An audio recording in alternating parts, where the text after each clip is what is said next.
terima kasih atas waktunya. Saat ini nama saya Ruderna Febiola Loring akan menjelaskan tentang praktikum 9 tugas programming komputer ini. Nah, kali ini praktikum kita akan menuju ke bab yang ke-9, yaitu array. Nah, di sini sudah terdapat modul yang diberikan oleh dosen pengampu kami. Di sini terdapat tujuannya terlebih dahulu saya bacakan, yaitu menjelaskan tentang array berdimensi 1, menjelaskan tentang array berdimensi 2. Yang ketiga, menjelaskan pula tentang array berdimensi banyak. Lalu yang keempat, menjelaskan tentang inisialisasi array yang tidak berukuran. Yang kelima adalah menjelaskan array sebagai parameter fungsi. Nah, saya akan bacakan sekilas tentang dasar teorinya, yaitu dalam beberapa literatur ini array itu sering disebut sebagai dengan larik. Nah, apa sih array itu? Array itu adalah kumpulan dari nilai-nilai data yang bertipe sama dalam urutan tertentu yang menggunakan sebuah nama yang sama. Nah, nilai-nilai data di suatu array ini disebut dengan elemen-elemen array. Letak urutan dari elemen-elemen array ini ditujukan oleh suatu subscript atau indeksnya. Nah, array ini bisa berupa array berdimensi 1, 2, 3, atau lebih. Array berdimensi 1 atau one dimensional array itu mewakili bentuk suatu vektor.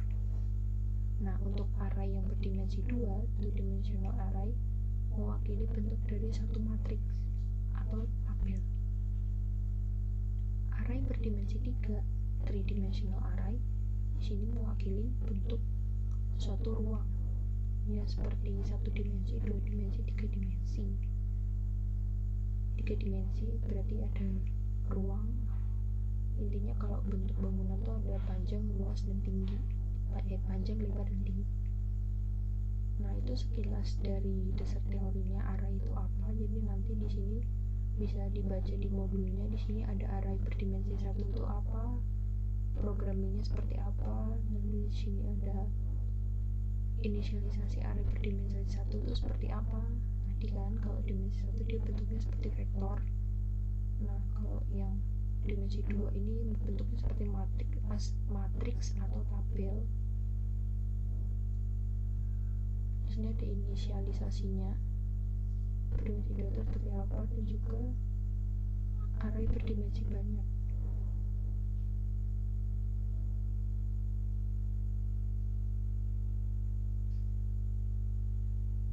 Nah, di sini juga array itu bisa sebagai parameter.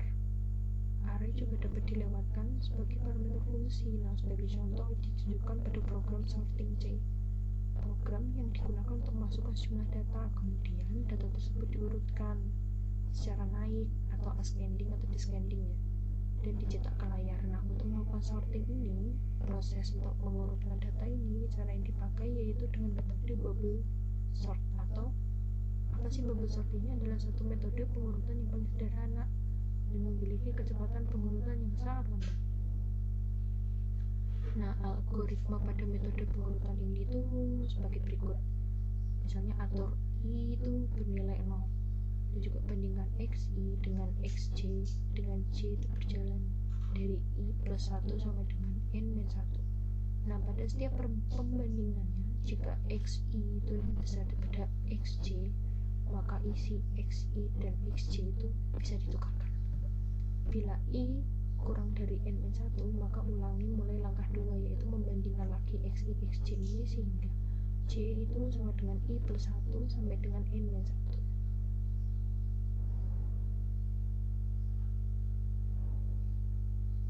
Nah, sekarang kita masuk ke tugas pendahuluan terlebih dahulu sebelum kita melakukan percobaan B9 array ini.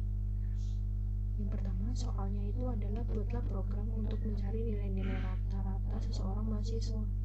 Nah, di sini ketika di run pada aplikasi kode bloknya nanti itu tampilannya itu berupa masukkan nilai matematikanya berapa, nilai fisikanya berapa, nilai kimianya berapa, maka akan didapati adalah nilai rata-rata. Nah, sekarang kita langsung coba aja di kode blok.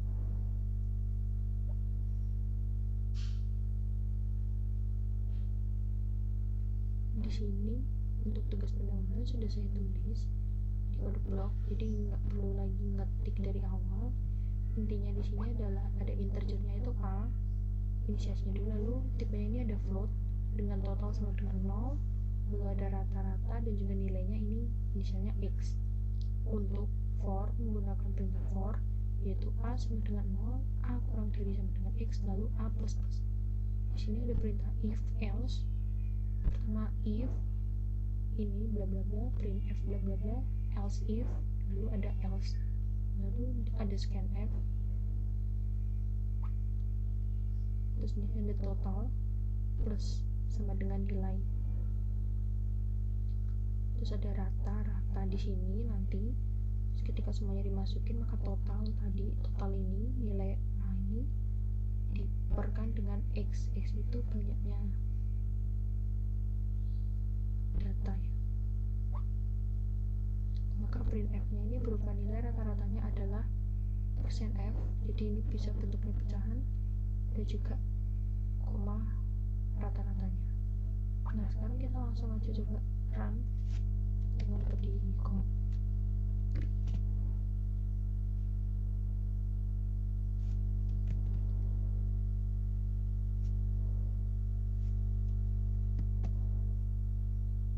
Jangan lupa di build dulu. Wait to ke time. Bentar lagi. Kalau nggak ada masalah, berarti nanti keterangannya di sini biasanya ada errornya 0, warningnya 0, kayak gitu. Kalau perintah ini tuh dari segi penulisan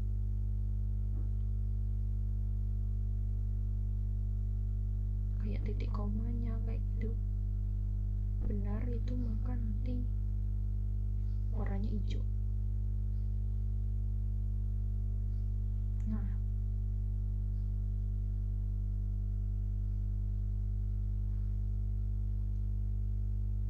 tunggu sampai dia selesai. Nah kalau udah kayak gini berarti nggak ada masalah, tinggal kita run deh. Nah di sini misalkan matematikanya tadi ngikutin yang ada di modul aja ya kayaknya ya. Ada 60, 70, 80.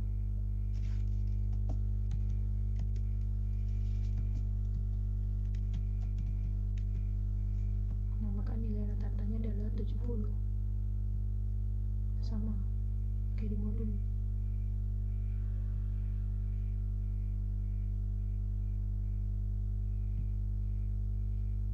Nah sekarang kita menuju ke percobaannya. Di sini ada 4 percobaan. Yang pertama adalah memunculkan karakter, jadi array ini bisa munculkan beberapa karakter. Jadi di sini adalah buatlah program yang membaca sebuah array, karakternya ini A sampai Z, kemudian menghitung frekuensi kemunculan tiap karakter. Jadi tampilannya kayak gini, masukkan jumlah karakter yang akan dihitung, misalnya 5, maka di sini masukkan karakter ke 1 sampai ke ini probably harusnya 5. Nah baru di sini keterangannya nanti yang akan muncul itu perintahnya ada frekuensi A di sini kan ada 3, 1, 2, 3, untuk B nya 1, C nya 1. Jadi untuk mengindikasikan berapa aja dari semua karakter dimasukkan ini, A nya ada berapa, B nya ada berapa, C nya ada berapa. Langsung ada dicoba.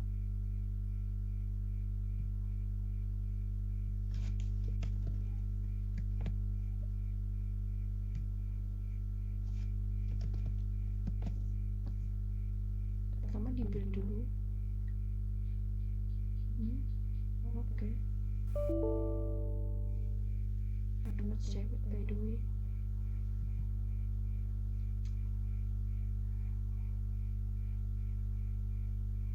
Nah di sini ada integernya ya, A sampai E. Printf nya ini sekian. Carnya ini ada car 1 ada car 2 scan F, lalu ada perintah for, print F, scan F, ada for lagi, bla bla bla, hingga menggunakan perintah stop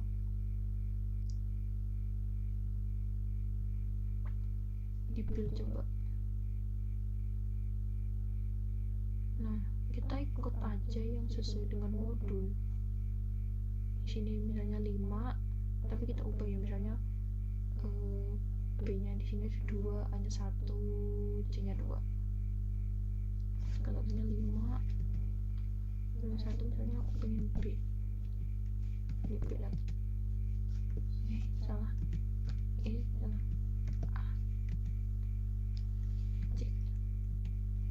C. Nah, di sini tampilannya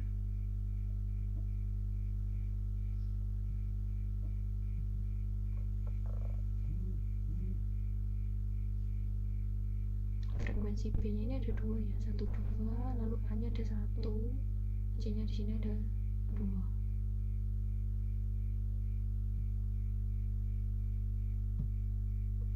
Nah, lanjut ke percobaan yang ketiga. Percobaan yang nomor 2 lebih tepatnya.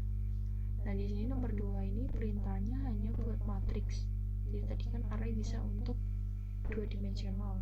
Dia bentuknya seperti matriks atau tabel. Nah, di sini percobaan yang kedua adalah buat matriks 2 dimensi dengan menggunakan inisialisasi langsung. Kemudian lakukan penjumlahannya. Langsung aja. Ini berarti B2 ya.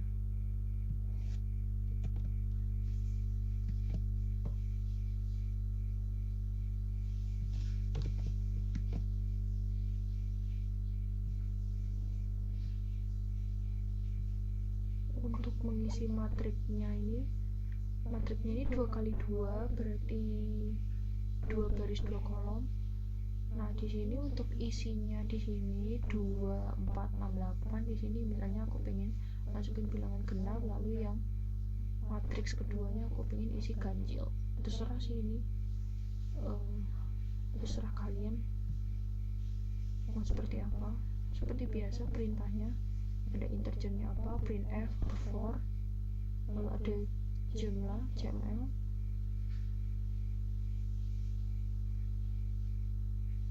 Nah, hasil penjumlahan matriks ya. Jadi di sini penjumlahan matriksnya itu dari atas ke bawah. Jadi di sini per kolom. Jadi ini 2 tambah 1 berarti 3, 4 tambah 3 berarti 7. Untuk yang baris kedua bawah itu berarti 6 tambah 5 atau 11, 8 tambah 7 itu 15. Kayak gini nanti hasilnya. Atau misalnya ini mau diubah juga nggak apa-apa, karena ini bersifat opsional. Yang penting bentuknya kayak tadi, matriks 2 kali 2. Berarti kalau nanti 3 kali 3 ya berarti nanti ditambahin lagi 1 baris, berarti integernya ada matriks 3. Berarti di sini pengaruhnya ada di CML-nya ini, berarti 2 kali 3. Di sini berarti matriks 1 tambah matriks 2 tambah matriks 3.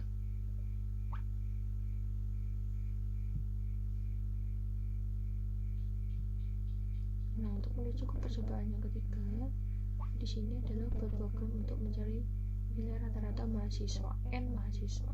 Nah, misalkan inputnya di sini jumlah mahasiswanya itu 3. Nah, nama mahasiswa satunya itu misalnya Ani.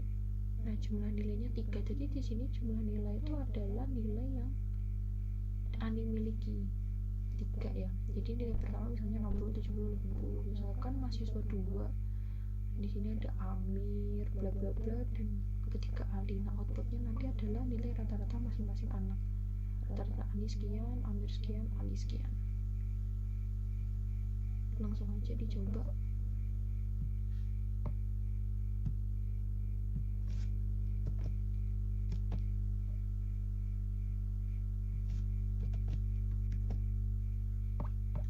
Di build dulu. Misalnya kita 3 atau 2 mahasiswa aja deh biar nggak kebanyakan.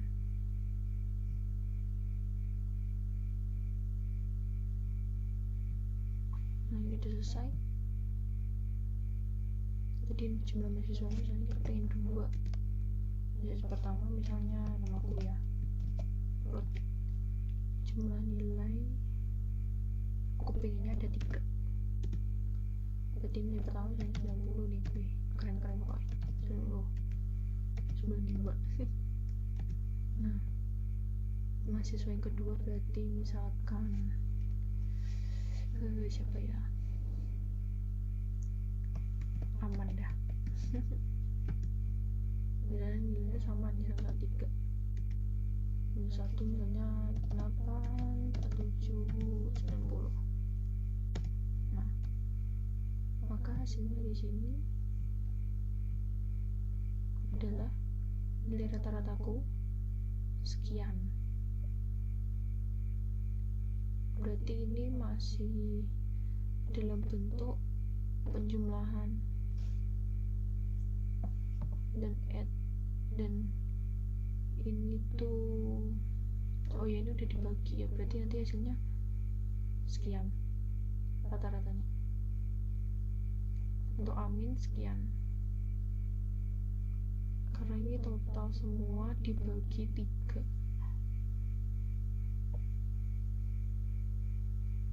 which is itu harusnya misalkan 90 tambah 90 ditambah terus dibagi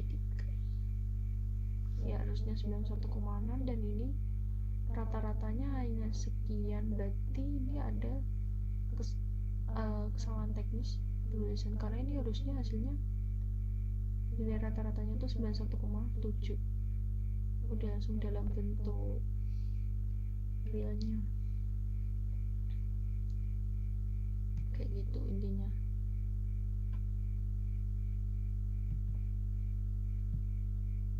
Jadi ini ya, harusnya ini total dibagi C. C itu adalah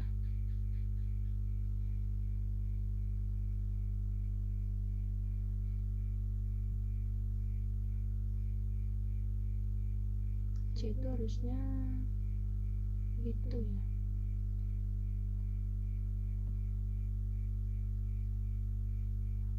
harusnya itu jumlah nilainya yang ini printf nya ini dia.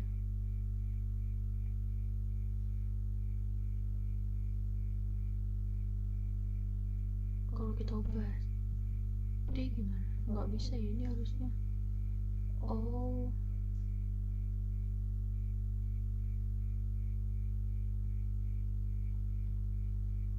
I see. Coba di sini D, ini trial and error guys, coba kita print.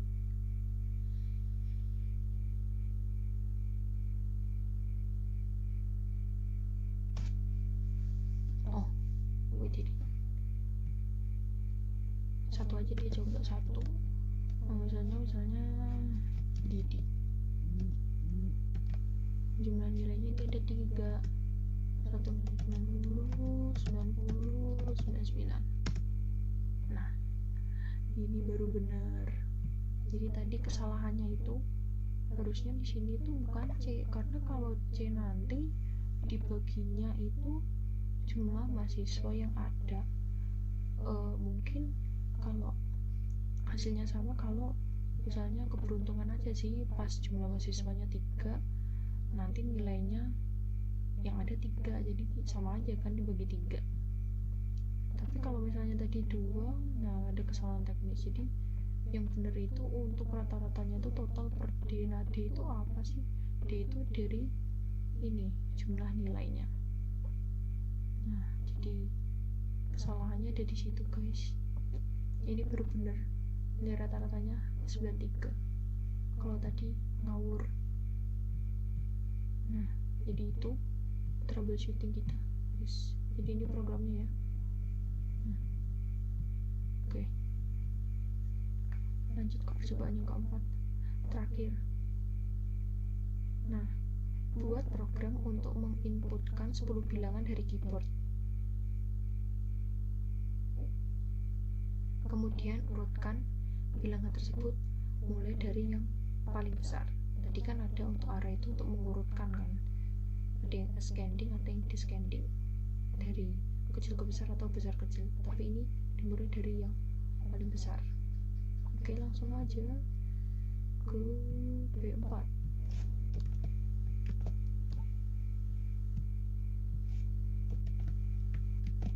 Oke, build dulu sambil dijelasin. Di sini integernya ini A, B, C untuk bilangan 10 ya. Tadi kan 10 ya yang dimasukin di keyboard. Nah, di sini ada printf, program pengurutan angka dari yang terbesar. Descending pada ascending tadi ya. Untuk kita menggunakan for A sama dengan 0, A kurang dari 10, 10 dari ini ya, terus A plus plus. Nah, di sini printf-nya masukkan angka A plus 1, scanf-nya bla bla bla, lalu ada perintah for lagi, for-nya, lalu menggunakan perintah if. Misalkan ini, di sini ada printf n urutan bilangan dari yang terbesar. Untuk for lagi, lalu printf-nya ini bla bla bla. Jadi ini untuk misalkan dari nanti kita bisa lihat di flowchartnya kerjanya algoritmanya kayak gimana. Ininya kayak gini, udah langsung aja masukkan angka 1 ya, acak aja sih, random aja sampai 10.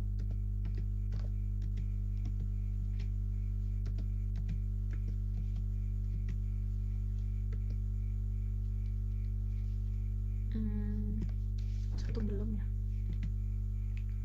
Nah, jadi urutan bilangan dari yang terbesar itu of course 10 bener ya, terus ada 9 bener ya, ada 8, 8-nya 2 kali, terus 7, terus 5, terus 4, 3, 2, 1. Oke, bener. Nah, jadi kayak tadi, jadi misalkan ini perintahnya tuh kayak misalkan nanti bilangan-bilangan ini kayak disortir gitu dari perintah for ini. Kalau kategori di sini dia nggak masuk, maka nanti ada for lagi, lalu hingga ke terakhir yaitu ada for ini lagi, maka printf-nya sudah bilangan itu A. Jadi kayak gini. Program pengurutan angka dari yang terbesar, angka 1 sampai 10 bla bla bla, dan benar urutan bilangan dari yang terbesar ini bla bla bla.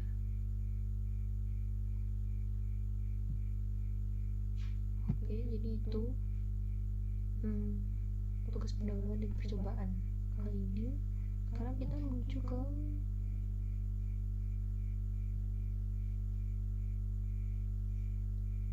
nge-lag, maaf guys. Nah, sekarang laporan resminya itu adalah kita disuruh membuat flowchart untuk keempat percobaan. Langsung aja, let's show. Nah, di sini praktikum program komputer T9 array, nama bla bla bla, nim saya bisa dilihat di layar. Nah, di sini flowchart untuk percobaan yang pertama. Gambar paling sebelah kanan ini adalah flowchart percobaan tadi yang pertama, yang tadi memunculkan karakter A sampai Z. Jadi di sini ada simbol start, lalu di sini ada simbol input dan output. Di sini ada masukkan jumlah karakter yang akan dihitung. Jadi misalnya tadi aku pengennya karakternya ada 5. Terus nanti di sini ada kotak persegi panjang, ini adalah simbol untuk proses program komputer setelah input dimasukkan. Nah, maka karakter ini diproses, yaitu akan dihitung. Lalu masukkan lagi karakter,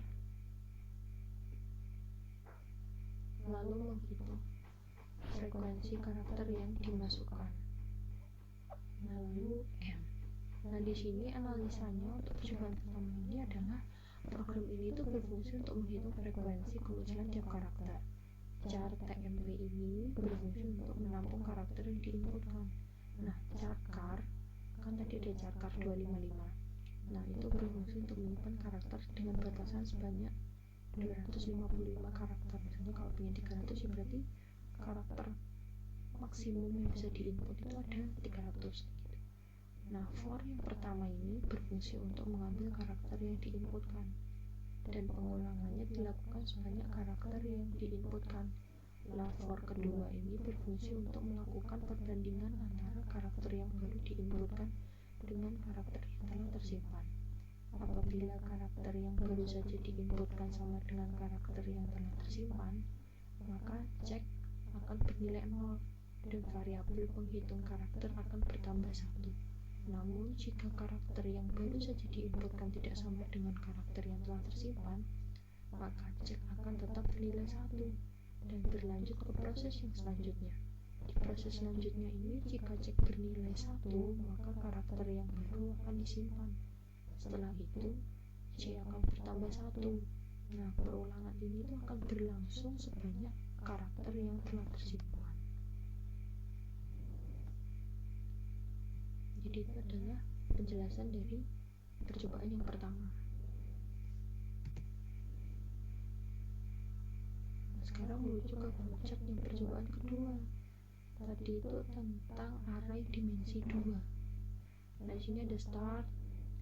Lalu di sini programnya itu tentukan huruf yang akan dibuat. Nah, di sini ada prosesnya, yaitu proses array berdimensi. Nanti cetak hasil arraynya tadi berdimensi 2. Lalu n. Jadi ada ya proses, ada if else nya, terus for nya.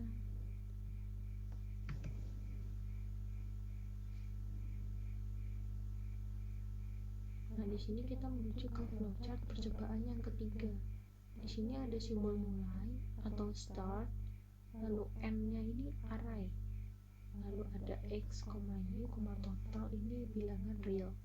Nah, inputnya itu y. Nah, misalkan i nya itu sama dengan 1, maka y sama dengan 2. Nah, jika ya x sama dengan total per y itu kayaknya tadi banyaknya data ya. Lalu nanti print x nya hasilnya, maka selesai. Namun kalau tidak ya, maka dia inputnya ini ni, baru nanti total n plus ni. Nah, nanti kalau for i nya itu sama dengan 1, maka dia ke sini, ke kanan, bawah ada kotak outputnya ini, maka nanti hasilnya adalah n. Programnya berakhir.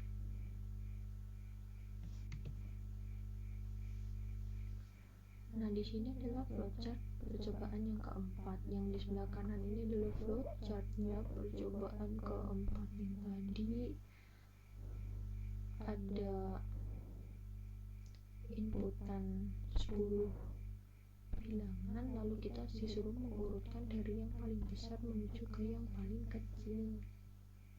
Jadi kayak gini. Ada integernya ini, carnya ini 10 ya tadi. Terus ada input n ini banyaknya data. Ada i sama dengan 1. Terus ada ini, ada simbol decision, kalau iya maka perintah yang akan diberikan ini,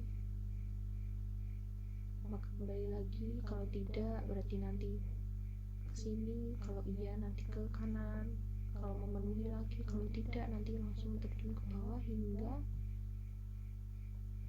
outputnya ini sesuai dengan yang dikehendaki, lalu n, prosesnya berakhir.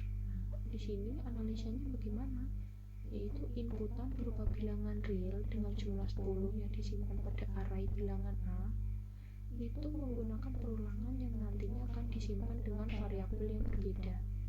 Setelah 10 bilangan diinputkan dikontrol menggunakan for yang kedua, lalu bilangan tadi dibandingkan satu dengan yang lainnya.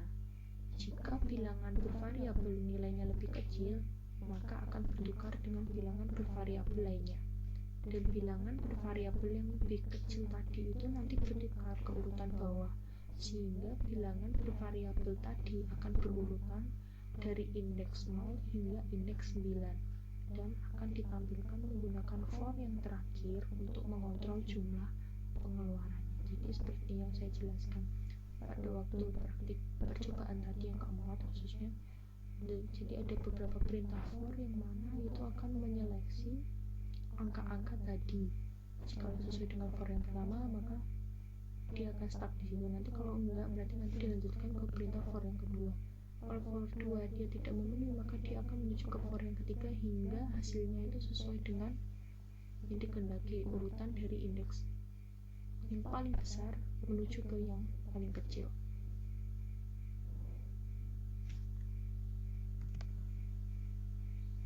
Nah, terima kasih telah pay attention dan juga mendengarkan penjelasan daripada praktikum ke-9 array saya, dan mohon maaf apabila terjadi kesalahan kata maupun dalam penulisan. Saya mohon maaf yang sebesar-besarnya, dan saya juga berterima kasih terutama kepada dosen pengampu saya, Pak Wasis Waskito, yang telah mengarahkan dan membimbing kami selama pelajaran atau matkul program komputer ini. Nah, untuk juga referensi-referensi yang saya cari terutama dari Course Hero, yaitu dari laporan praktikum yang saya temukan di situ, juga saya berterima kasih atas referensi-referensinya sehingga saya bisa membuat video ini dengan baik dan benar. Nah, sekian dari saya. Terima kasih.